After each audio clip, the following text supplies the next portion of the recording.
गुरुजी, बाबा आ गए। प्रणाम बाबा। ज्यादा नमक हरामी मत किया कर, समझा? बाबा। बाबा। श्यामा, तुम सब बाबा जी के घर के सामने खड़े क्या कर रहे हो? साईं बाबा, इनके दामाद की मृत्यु हो गई है। कैसे मर गया? वैद्य जी, आपने तो बाबा जी के दामाद को दवाई नहीं दी थी ना? अरे नालायक, तू घर चल, मैं तुझे ऐसी दवा पिलाऊंगा कि तू बोलना ही भूल जाएगा, समझा? मौत एक होनी है जिसको कोई नहीं टाल सकता बाबा जी, इसलिए व्यर्थ में शोक मत मनाओ। परंतु साईं बाबा, बाबा जी अपनी बेटी कुंदा के लिए परेशान हैं। वो सबका भला करता है लक्ष्मी की माँ। तो फिर मेरा भला क्यों नहीं करता? आई। जो होता है उसी की मर्जी से होता है। साईं बाबा, कुंदा के ससुराल वालों की मर्जी है कि कुंदा की दोबारा शादी करा दी जाए। अच्छा, तो इसमें परेशानी की क्या बात है? यह अधर्म है साईं। साईं बाबा, स्त्री की दूसरी शादी कैसे हो सकती है? ऐ मालिक, तूने इंसान को सोचने के लिए बुद्धि तो दे दी, लेकिन तुम्हारा ये इंसान सोचता गलत ही है। इसमें कुछ भी गलत नहीं है साईं। हाँ, द्वारिकानाथ जी 16 आने सच बोल रहे हैं। हाँ, यही तो परंपरा है, यही तो धर्म है। किसने बनाई ये परंपरा द्वारिकानाथ जी? हमारे पूर्वजों ने साईं। गलत, पूर्वजों ने नहीं, पुरुषों ने। राम राम राम राम, पुरुषों ने? हमारा समाज पुरुष प्रधान समाज है, इसलिए पुरुषों ने जो परंपरा बनाई अपने हित के लिए बनाई। इसलिए पुरुष तो एक पत्नी होते हुए भी दूसरी शादी कर सकता है, स्त्री को ऐसा करने की इजाजत तक नहीं। इसलिए जब पत्नी मर जाती है तो पुरुष का मुंडन नहीं होता, लेकिन पति के मरने पर स्त्री का मुंडन कर दिया जाता है। विधवा विधवा बोलकर उसका अपमान किया जाता है, मानो उसने कोई अपराध किया हो। पति के मरने पर उसकी दूसरी शादी पर पाबंदी लगा दी, ताकि वो बदनसीब औरत अपने ससुराल में अपनी बाकी सारी जिंदगी गुलाम बनकर जिए। बाबा जी,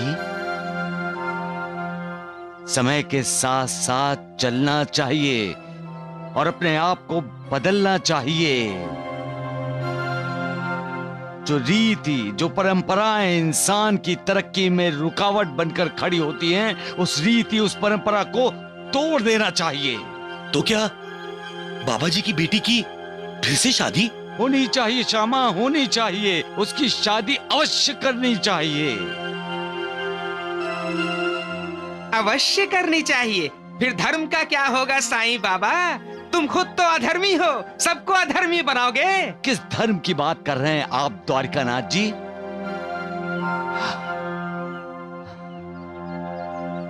ये सब परंपराएं उन्हीं लोगों की बनाई हुई हैं जो लोग धर्म के नाम पर आडंबर रचाते हैं। अब सवाल ये उठता है कि धर्म क्या है? सूर्य का धर्म है पूरी दुनिया को रोशन करना।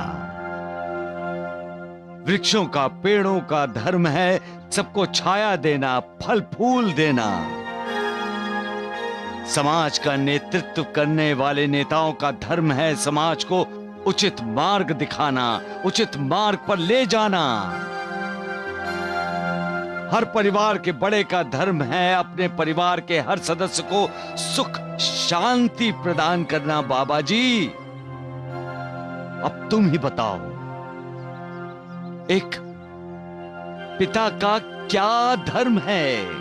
साईं बाबा, पिता का धर्म है कि अपनी संतान को योग्य संस्कार देना और उन्हें सुखी रखना। बाबा जी, जब आप ये सब जानते हैं तो अपना धर्म क्यों नहीं निभाते? पीछे क्यों हटते हो? अपनी बेटी की दूसरी शादी क्या तुम्हें अधर्म लग रहा है? क्या तुम अपनी बेटी को सुखी देखना नहीं चाहते? अपनी बहू का सुख चाहते हैं, भविष्य संवारना चाहते हैं उसका, और तुम बाप होकर अपनी बेटी का भविष्य बिगाड़ना चाहते हो। कुंदा बेटी के ससुराल वालों ने जो सोचा है, अच्छा सोचा है।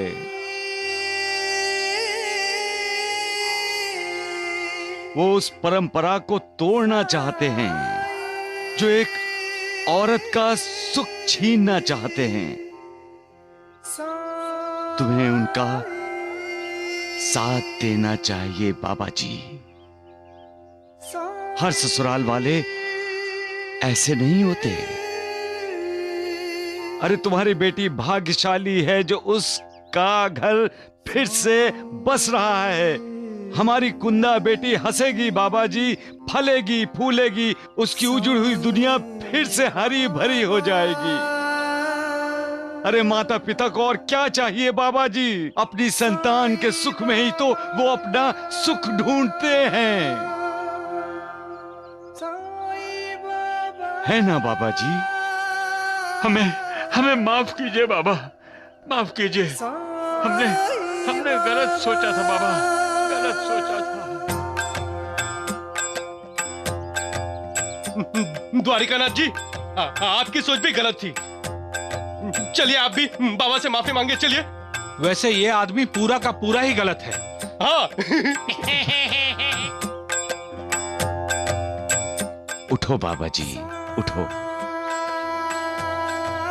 याद रखो, जिस घर में औरत की इज्जत नहीं की जाती, उस घर की उन्नति कभी नहीं होती। क्योंकि हम औरत को लक्ष्मी मानते हैं, दुर्गा मानते हैं, सरस्वती मानते हैं, जिसका मतलब है हमें औरत से ही धन, दौलत और शिक्षा मिलती है। औरत ही हमें जन्म देती है, औरत ही बेटी, बहन, पत्नी और मां के रूप में हमारा जीवन समृद्ध करती है।